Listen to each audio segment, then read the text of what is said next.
आदाब दोस्तों, मैं जावेद रईस हाजिर हूं एक नई वीडियो के साथ। दोस्तों, इस वीडियो में आपको बताने वाला हूँ 9 इंच की दीवार किस तरह से बनाई जाती है। सभी कुछ आपको डिटेल में बताने वाला हूँ। एक एक चीज़ आपको बिल्कुल बारीकी के साथ में बताऊंगा। किस तरह से आपको मसाला फैलाना है, किस तरह से आपको ईंट को सेट करना है, सॉल्व किस तरह से करना है, सभी कुछ आपको इस वीडियो में समझाने वाला हूँ। दोस्तों, अगर आप चैनल पर नए हैं तो चैनल को सब्सक्राइब जरूर कर लीजिए और वीडियो अगर आपको पसंद आए तो वीडियो को लाइक भी कर लीजिएगा। चलिए दोस्तों, फटाफट वीडियो शुरू कर लेते हैं। दोस्तों, मसाला किस तरह से फैलाना है वो आप देख लीजिए। पहले इस तरह से मसाला आपने फैलाना रहेगा कोने पर।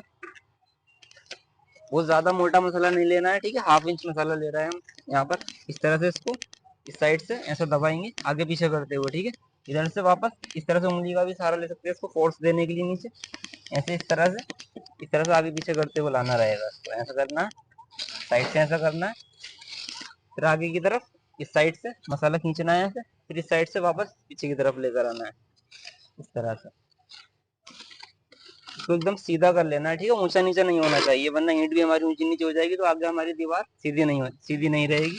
तो इसका आपको ध्यान रखना, इस तरह से इसको सीधा कर लेना। बहुत ज्यादा मुश्किल नहीं है, प्रैक्टिस करेंगे तो आ जाएगा आपको इजीली। बस सीधा आपको इस तरह से मसाला फैलाना है। अब जो इसके जॉइंट है, ये चीज मेन होती है, इसको किस तरह से काटना है वो समझ लीजिए। यहाँ पर पहले हमने नीचे वाले रद्दे में कोना लगाया था, तो अब यहाँ पर हम एक हेडर फेस में ईंट लगाने वाले हैं, ठीक है। इस तरह से ये हेडर फेस होता है, ये स्ट्रेचर फेस होता है। तो हेडर फेस में लगाएंगे यहाँ पर इस साइड से। अभी यहाँ पर हेडर फेस में जो ईंट है ये बीच में आ जाएगी, हमारा जॉइंट जो है बीच में आ जाएगा। इसको यहाँ रखेंगे। ये जो जॉइंट होता है ना, इसको बीच में लेना होता है दोस्तों। तो अभी हम फ्लैमिश बॉन्ड बना रहे हैं, और स्ट्रेचर बॉन्ड अगर हम बनाते तो हम सीधी ईंट लेते हैं उसमें, तो अभी हम इसको बीच में लेंगे, ठीक है। ये फ्लैमिश बॉन्ड कहलाती है। इसमें क्या होता है, एक ईंट स्ट्रेचर में होती है, सॉरी एक ईंट हेडर में होती है, एक ईंट स्ट्रेचर फिर हेडर, इसी तरह से इसको रिपीट करते जाते हैं। इस पर सोल्व करेंगे, सोल्व किस तरह से करना है वो आप देख लीजिए। अब इसको यहाँ पर टच करना रहेगा ऊपर की तरफ, ठीक है। नीचे नहीं करना, बीच में नहीं करना, यहाँ साइड पर करना है। और एक ईंट सोल की बना लेनी है, जैसे कि मैं अभी यहाँ से कर रहा हूँ। तो एक ईंट पर आप मार्क कर लीजिए, जो भी आपकी सेंटर ईंट हो वहां से इसको हर बार आपको सॉल्व करना रहेगा। तो प्लम्बो किस तरह से करना है वो देख लीजिए।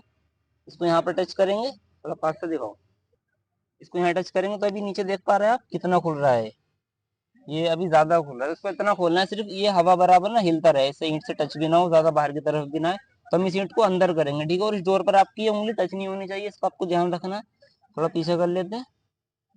अभी आप गैप देखिए, ये बिल्कुल सीधा रखना है, ठीक है। इस तरह से नहीं करना है इसको, इसको एकदम यहाँ पर सीधा रखना रहेगा। और अभी इतना गैप रखना है उसको, बस ये हिलता रहे, बिना टच हुए ईंट से हिलता रहे, इतना गैप रखना है। तो 16 हमारा हो चुका है। अभी ये ईंट हमारी सेंटर में हो चुकी है दोस्तों। अभी इसको हम डोर में करेंगे। इसी तरह से हमने इधर कोना बनाया ना, जैसे हमने यहाँ कोना बनाया, उसी साइड में हमने दूसरी साइड में इसी तरह से हमने कोना बनाया, वहां हमने डोर बांध दी है। अब इस डोर से इसको सेंटर में करेंगे इस ईंट के जरिए, ठीक है। वो हमारा सोल में इसी तरह से हमने बना लिया है, उसको यहाँ मिलाएंगे ऊपर की तरफ, ठीक है। अभी ये जो हमारी आगे वाली ईंट है, इसको हमें डोर में करना रहेगा। तो इसमें कितना गैप रखना है, अभी ज्यादा हो रहा है ना, इसमें भी इतना ही गैप रखना है इतना हमने सोल में रखा था, ठीक है। डोर जो है इससे टच ना हो और ज्यादा खुले ना। तो अभी ईंट पीछे की तरफ है, इसको थोड़ा यहाँ पर हम कर लेते हैं आगे की तरफ, ठीक है। तो अभी ये ऊंची भी हो रही है, तो इसको आपको ध्यान रखना है, एकदम डोर के लेवल में रखना होगा। तो इस ईंट को हम इस तरह से रख सकते हैं, इसको दबा देंगे नीचे की तरफ।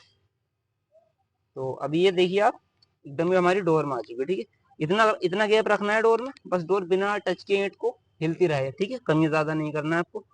अभी हो गया, अब इसको पैक कर लेते हैं। ये कोना ही हमारा मेन होता है दोस्तों। अगर हम कोना ठीक से बना लेते हैं तो फिर तो हमें कोई दिक्कत आने वाली होती नहीं है आगे की तरफ। तो इसका आपको ध्यान रखना रहेगा, पोल का और गैप का ध्यान रखना रहेगा, ठीक है। गैप बिल्कुल एक समांतर होना चाहिए। अब यहाँ पर डोर बांध कर रखेंगे। डोर बांधना किस तरह से ये भी आप समझ लीजिए। कुछ लोग एक ईंट पर डोर बांध देते हैं, तो आपको इस तरह से नहीं बांधना है, ठीक है। इसको टाइट से पकड़ना है डोर को। यहाँ पर इसको हम रखेंगे, क्योंकि मेरी जो लंबाई है इसकी दीवार की ज्यादा है, तो मैं इसको यहाँ पर खींचकर इन दोनों बीच में, इस ईंट के और इस ईंट के बीच में रखूंगा इसको, ठीक है। यहाँ पर हम इसको रख देंगे यहाँ पर, तो उससे क्या होगा, दोनों ईंटों पर बराबर फोर्स आएगा। एक पर हम यहाँ पर रख देंगे ना, इस पर फिर 2-3 ईंटें और रखेंगे, फिर इस पर ये खींचेगी डोर, फिर नीचे की तरफ दब जाती है। तो आपने इन दोनों ईंटों पर यहाँ बांध कर रखना है, ये ठीक है। गैप मैंने बता दिया था आपको पहले भी, अभी फिर बता रहा हूँ। इतना गैप रखना है कि सिर्फ ये जो डोर है हमारी बिना टच हुए ईंट से हिलती रहे। अब इस पर एक ईंट रख देंगे, फिर से एक ईंट रख देंगे ताकि ईंट आगे की तरफ ना जाए, ठीक है। दोनों कोने हमारे बन चुके हैं, उधर भी दिखा दो एक बार। वो साइड हो चुकी है हमारी, अभी ये हो चुका है, ठीक है। अभी आगे की तरफ कैसा करना है वो आप देख लीजिए। यहाँ पर ऐसा मसाला डालना है, ठीक है। इतना, बस इतना काफी है, बहुत ज्यादा मसाला नहीं फैला लेना है आपको। एकदम शुरुआत में आपको इस तरह से करना है, जब आपको आ जाए तो आप कितनी भी आगे तक मसाले को फैला सकते हैं। फिलहाल में आपको इतना मसाला फैलाना है। यहाँ पर उंगली रखेंगे 3 फोर्स देने के लिए इसको, यहाँ पर इसको आगे पीछे करते हुए खींचेंगे पीछे की तरफ, ऐसे ना, ऐसे खींचेंगे इसको, ठीक है। तो जो भी बिगिनर है वो ध्यान से देखे इसको टेक्निक को, ठीक है। फिर से यहाँ पर उंगली रखेंगे, फिर से इसको आगे पीछे करते हुए यहाँ पर खींचेंगे ऐसे। एक साइड हमें सीधी कर लेनी है दोस्तों। अब ये साइड हमारी सीधी हो गई है। अब इस साइड से इस करने की, इसको नोक से ना इसको यहाँ पर खींच के लाना है, यहाँ से लाना है, ठीक है। इसको यहाँ से दबाना है, इसको ऐसा करते हुए लाना है यहाँ से। अब एक ईंट रखकर देख लेते हैं, अगर ऊंचा नीचा हमें मसाला करना होगा तो हम कर लेंगे, ठीक है। तो अब ईंट हमारी फिक्स आ रही है यहाँ पर, तो क्या करेंगे, यहाँ पर इस तरह से आपको शुरुआत कैसा करनी है वो बता रहा हूँ, ठीक है। यहाँ पर इस तरह से मसाले को लेना रहेगा, इसको यहाँ लगा देंगे, ठीक है। अभी एक्स्ट्रा मसाला है, इसको लेंगे वापस से, इसको यहाँ लगा देंगे। अब यहाँ पर ईंट लगाएंगे उसी तरह से जैसे कि हमने यहाँ पर लगाई थी, ठीक है। हेडर फेस में ईंट लगाएंगे हम, और इसको डोर से मिला लेंगे। यहाँ पर इसको दबा देंगे, इसको लेबल करना है। और एक बात को ध्यान आपको यहाँ रखना रहेगा, जो ऊपर वाला फेस है ये आपका डोर से मिलना चाहिए, और नीचे वाला फेस ईंट से मिलना चाहिए, ठीक है। ये कोना बाहर की तरफ नहीं आना चाहिए, ना अंदर जाना चाहिए, इसका आपको ध्यान रखना है। इस साइड से नोक से इसको यहाँ से ऐसे बंद कर देंगे, ठीक है। आगे फिर से ऐसे करेंगे। इस मसाले को इस तरह से आप लगा सकते हैं, ऐसे भी आप लगा सकते हैं, ऐसे लगा सकते हैं। बस अगर आप फ्लैमिश बॉन्ड बना रहे हो तो आपको ध्यान नहीं रखना है, जो हमारी ईंट है ना एकदम ईंट के स्ट्रेचर फेस में सीधी आएगी। हेडर फेस है स्ट्रेचर में एकदम सीधा आना चाहिए, ठीक है। जब भी हम यहाँ पर इस तरह से कोई लंबी ईंट लगाएंगे ना दोस्तों, यहाँ पर इसको बीच में लेना बहुत जरूरी होता है, ठीक है। इसको आपको बीच में लेना है, ऊपर का फेस डोर से मिलना चाहिए, नीचे का फेस ईंट से मिलना चाहिए, ठीक है। इस करनी की नोक का इस्तेमाल करेंगे इसके दर्जे बंद करने के लिए। जो एक्स्ट्रा मसाला है इसको यहाँ पर खींच देंगे, और बाकी मसाला लेंगे इस तरह से, यहाँ मार देंगे उसको, वापस से इसको ऐसे करेंगे, ठीक है। फिर से ऐसे, और ये ऐसे, ये हमारा कंप्लीट हो गया। अब पूरी दीवार पर इसी तरह से हम कंटिन्यू करने वाले हैं। दूसरी ईंट लगाएंगे पीछे की तरफ।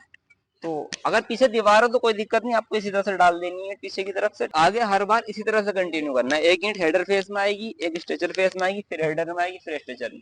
ध्यान इस बात का आपको रखना है, जो हमारे गैप, ये जो हमारे जॉइंट होते हैं ना, इसको क्रॉस जॉइंट बोलते हैं, इसका कटना बहुत जरूरी होता है दोस्तों। कहीं ऐसा ना हो कि आप इस तरह से ये गलती आप ना करें कि एक आपने ½ इंच रखा तो दूसरा आप 1 इंच रख दिया। अगर आप इसको आगे पीछे कर देंगे तो जो हमारा ये ईंट है ना, ये सेंटर में नहीं आएगी। तो जब ये हमारी सेंटर में नहीं आएगी तो हमारी जो स्ट्रेंथ है दीवार की वो कम हो जाएगी, और देखने में भी अच्छी नहीं लगेगी दोस्तों, ठीक है। तो आपको उसको ध्यान रखना रहेगा।